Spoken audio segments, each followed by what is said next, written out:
Broadcasting from the business capital of the world, this is the Podcast Business News Network. Welcome back to the show. We are so excited to talk all about the Student Compass. And yeah, you're going to get to know what all this is about, mentoring, the gap year planning, the inter-gap reflection, and post-gap year college planning. And we have our expert here, Jake, today joining us to talk more about all the work that he does to help so many. So Jake, first and foremost, welcome to the show. Please introduce yourself to our listeners to start.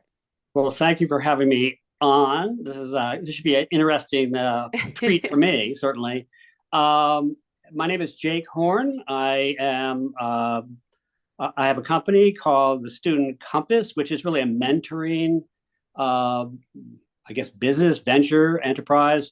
I work with Gen Z students who graduated or are graduating from high school and are interested in taking a year off before going off into the big wide world, college or wherever, to simply have some other time besides academic, to just think about what their place is in the world and how they're going to orchestrate the future for themselves. Well, that's funny. The first time I ever heard of the term gap year was when, it was Prince Harry, and he took a gap year. And then also, Kate Middleton took a gap year. And I didn't know what that was being here in the States. But a few years ago, I did learn what that was about. And I'm excited to hear more because I feel a lot of more adolescents are striving this way, gaining so much more knowledge. And there's so much to it, Jake. But before we get into more details about the Student Compass, by the way, tell us the website, how we can contact you. So the name of the company is The Student Compass, and it's www.thestudentcompass.com. And it should come up at the top. Perfect. Well, thank you so much. Well, let's get to know you if you don't mind. Sure. Tell us a little bit about where you're from, where you grew up, and let's walk through your backstory here. Because I was reading about you, what inspired you to become a career professional. You said you were a floater. So let's get your backstory. Go ahead. So I grew up in Boston and I was part of an upper class white Bostonian group that all went to private schools. And so I lived in a cocoon, and I was in that cocoon through middle school, high school. So literally for 13, 14 years. And then I went off to college. I went to Harvard, and I found that I loved Harvard. It was great, but also it was during tells you how old I am, during the Vietnam War, and the university was sort of in a lockdown state. It was no classes. This is my junior year in 1970, 71. Okay. And it got ridiculous by Christmas of 70 into 71. I'd had it. I was not getting to classes. There was nothing happening, no exams, no nothing. And I said, this is ridiculous. I'm wasting my time. I went to the powers that be at Harvard and said, look, I've got to take some time off. And they said, swell. And in those days you could do that. And easily. And I left, much to my parents' unhappiness. As a matter of fact, my father disinherited me because I left, but I had to because it was a useless exercise for me. I was stagnant, and I knew there was a big wide world out there, and I just needed to reset myself. So essentially, I stuck my thumb out, and literally for 6 years, I was out there roaming the earth, looking for work, hitchhiking around, meeting all these remarkably interesting people from all over North America, Central America, Europe. And, I consider myself a moderately sophisticated individual up to that point. And my eyes were wide open by the time I had done this because, I was bumping up with people who from all over the world who were taking time off from their schooling. And by the way, gap years have been around forever in Europe. I mean, kids typically after they graduate from their high school experience, virtually automatically take a gap year. It's kind of expected, and so it's no big deal for them. And of course, getting around Europe is something very, very different than getting around the United States. But nonetheless, I eventually, with the help of my wife to be, she said, "Okay, this is ridiculous. You've got to go back to school," which I did. I went back to Harvard and finished up. Wow. But I went back a very, very different person with a very different perspective on the world and my place in the world. And that's what I was really trying to figure out is, like, who am I? What's my purpose? What's my meaning? Hmm. What can I do with it? Well, So amazing story. Congratulations, because thank you. this is pretty intense, and I'm glad you mentioned that because, like I said, here in the States, I didn't know about the gap year until I heard about it overseas. But it really talk about some of the things that you gained, that knowledge you gained during that time being out alone. And by the way, you mentioned you were floating around looking for work. I mean, that is pretty. I'm impressed how you kind of walked away from your family in a sense, or Yep. vice versa, right? And Right. did that rift ever heal? Just Oh, curious. absolutely. No, no. It was Good. once I went back to school. My parents loved my wife, so she was the binder. So it made it possible. It gave me re-entry. But frankly, my father particularly got to see me as a very different person and appreciated what happened. But he was an earlier generation, and I was Yeah. on the cusp of this other generation. So we did very happily all get back together, and it's been great. I ultimately decided after doing a few things as an entrepreneur, decided I could probably be a pretty good teacher, and I started teaching, and I That's what taught I for read. Yeah. Tell us yeah. specifically what you were So teaching. it was interesting because I had never been a teacher before. But I always had some verbal skills, and I was somewhat of a performer. And I figured, well, those two pieces go together nicely when you're teaching kids. Now, I got a job working at a school for students who are bright. It's called neurodivergent. Now, it used to be Yeah. dyslexia. Yes, Dyslexic. correct. And it's kind of interesting. I didn't have a clue what dyslexia was when I started. So that's, I was starting from scratch. Yeah. The brilliance of this experience for me was, again, it was ongoing learning for me, was understanding how complex and myriad the way the brain works, how it perceives the world, how it expresses itself. And all these kids who had dyslexia were coming from were pretty beaten up and kind of emotionally, academically, because they couldn't perform according to the sort of standard SAT model of you throw information in, you kick it out, and you do it fast. They're more cogitators, they're more reflectors, and they also tend to be, it takes some time to pull that information out of their heads. The brilliance of it is that these kids are the ones I worked with were amazing. They've all gone off and done pretty much primarily. They've been working in the arts. They've been working in communications. They've been working in the creative realm. That's the way many of them have perceived their world. There are very few that are lawyers. A fair number of doctors, but it's just interesting that I developed an incredible appreciation for the complexity of the mind and how you teach. When you teach, you have to teach to all of those minds, and there are ways to do it. The problem is that schools aren't doing it. They're still stuck in the siloed, history, English, math, science, and it's all works, well, except the kids come out of those schooled experiences not knowing that there's actually a connection between all these disciplines. That Mm-hmm. in the world, it's an amalgam of all of them put together, and Wow. they have no experience whatsoever in putting those, laterally thinking across all these disciplines.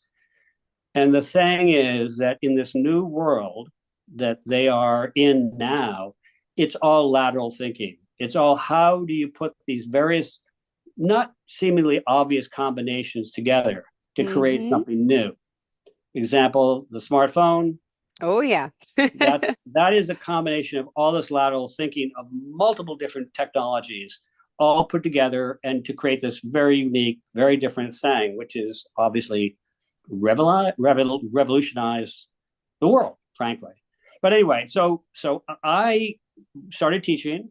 Yeah. I learned a lot. I decided I was done with teaching after about 28 years, and I started a gap year program.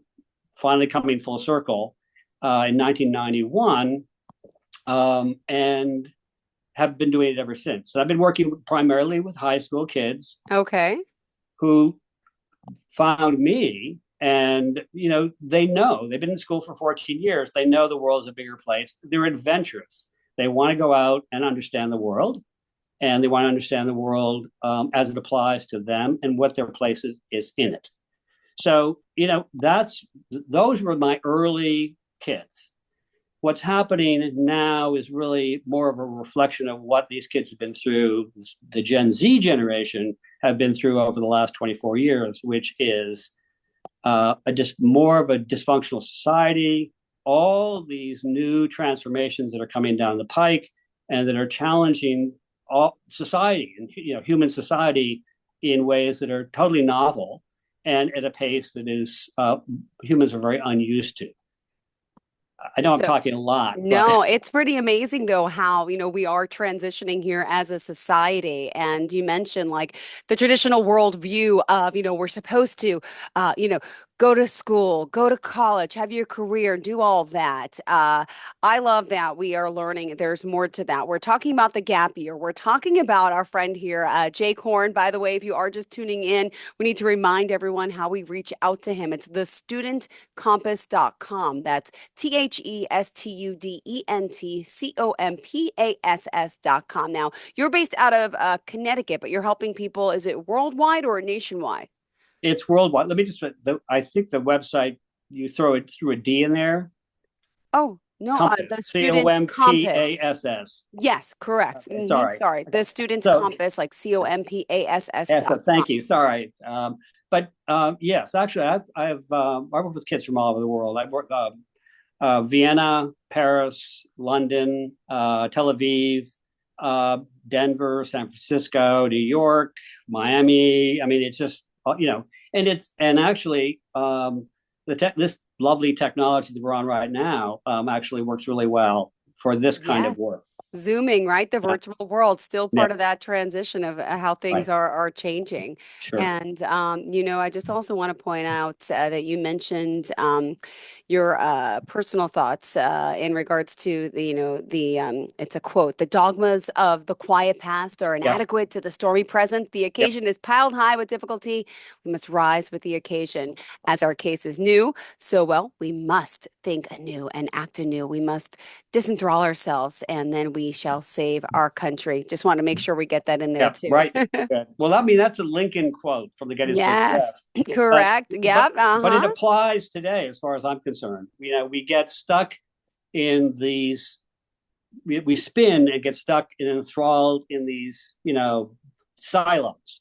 And the fact of the matter is, the silos are silos, and they make it impossible for the kind of interaction and communication that's absolutely necessary today for these kids, which is to break out of those silos and have conversations across the every aspect of human experience. Because what these transformations that are coming down the pike are going to require a tremendously creative, laterally Hmm. thinking, resilient, adaptive, strong, confident individuals who have practice in thinking in creative new ways. Because, I mean, between climate change, Yep. between AI and all those issues, ethical issues, the inability for humans by and large to think in long term, to think about cause and effect. I mean, these are absolutely critical. So what happens is you get the development of new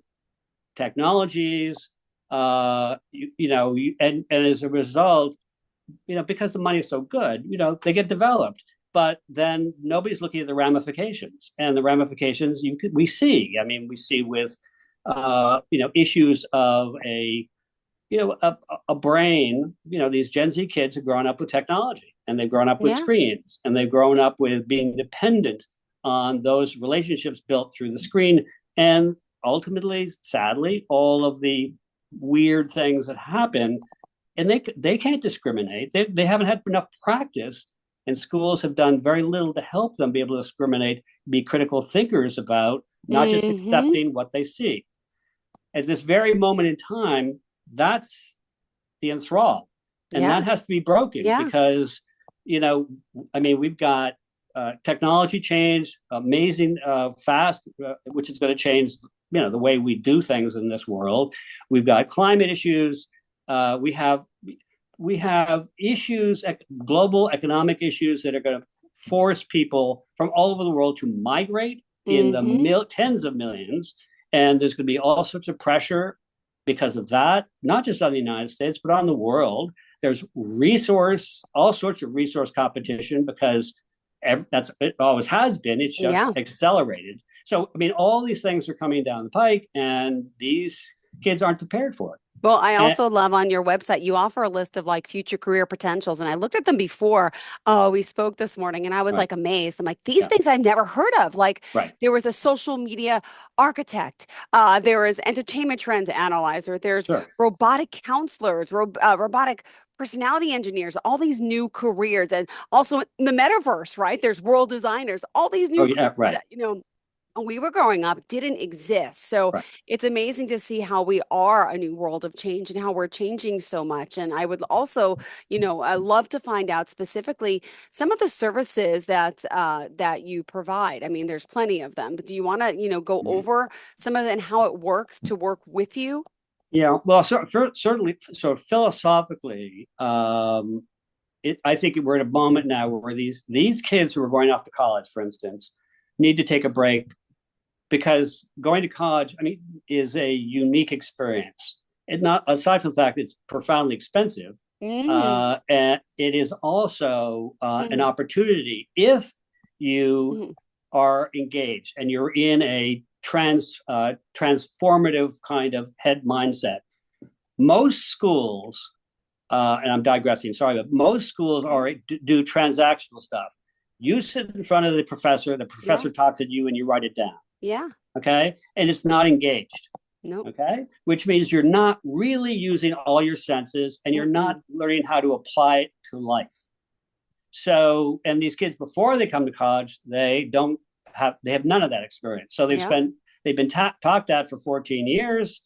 They go off to college thinking it's going to be transformative, and it will be to a certain extent. But given Mm-hmm.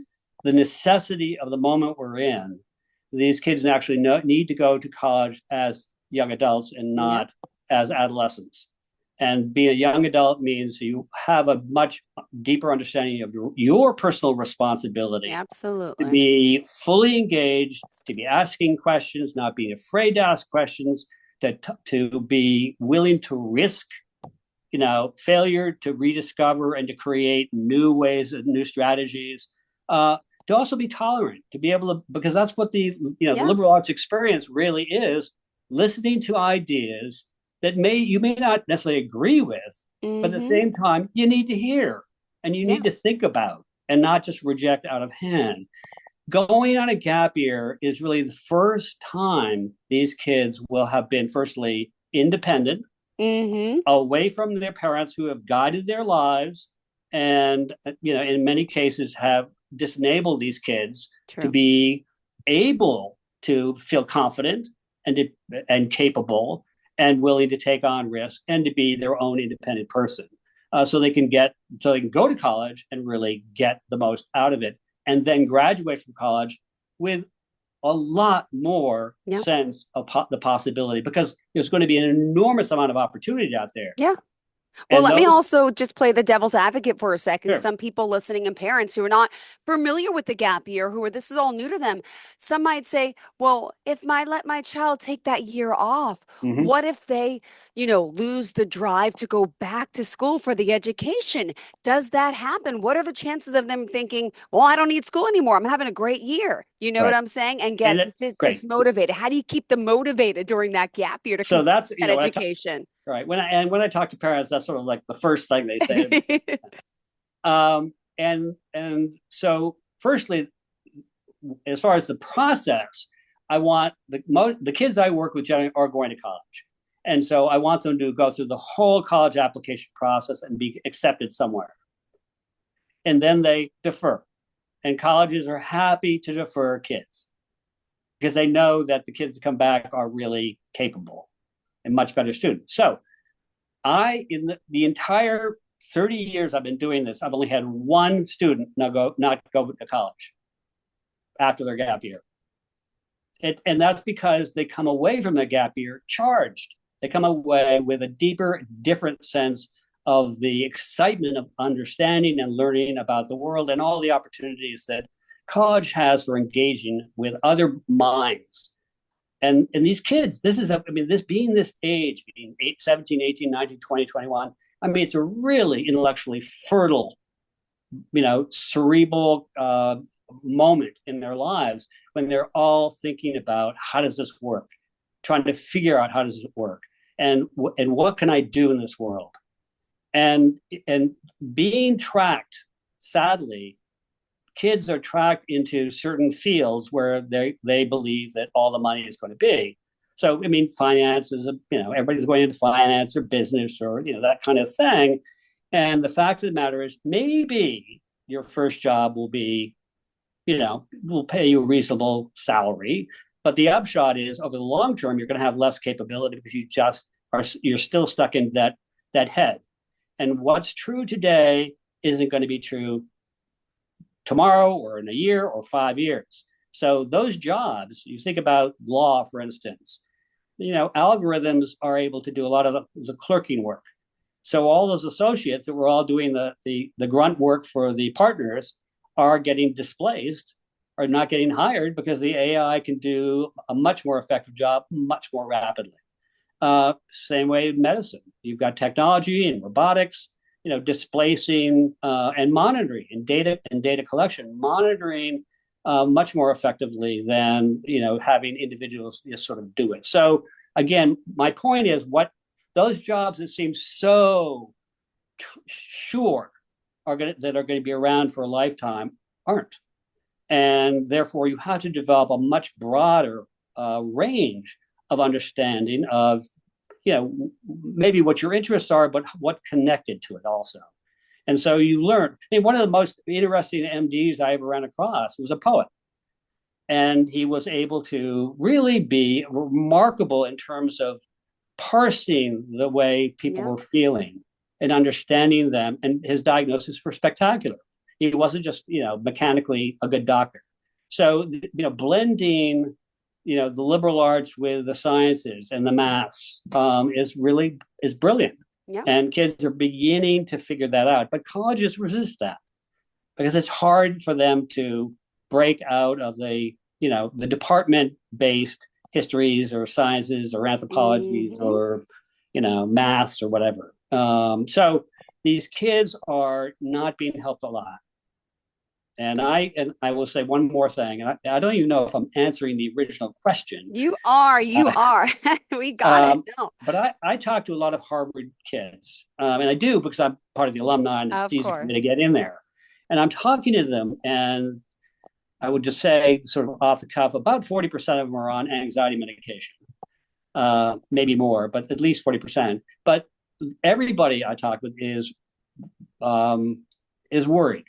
Very, very worried about the future, and very worried about their place in the future and how they're going to negotiate.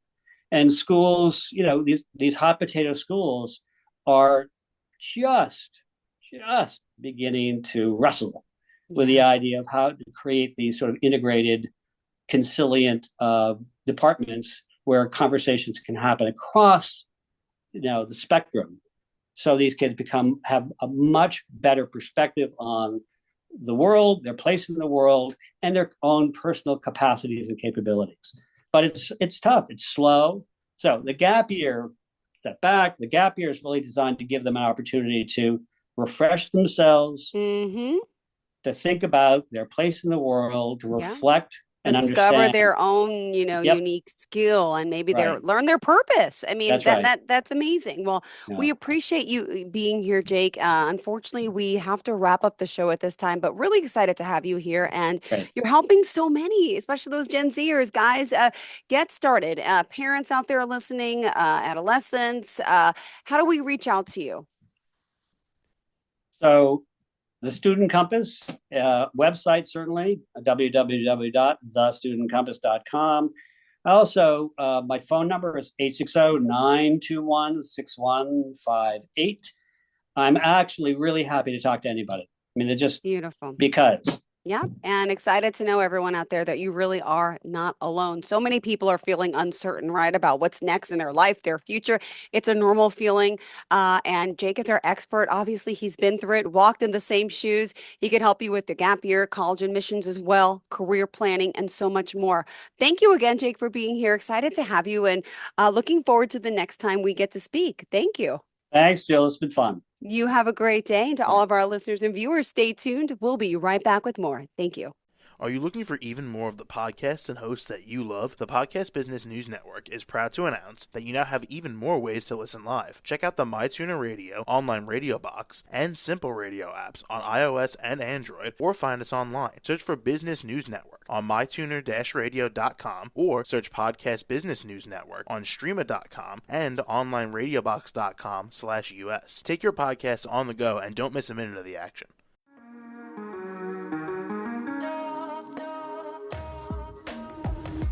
Broadcasting from the business capital of the world, this is the Podcast Business News Network.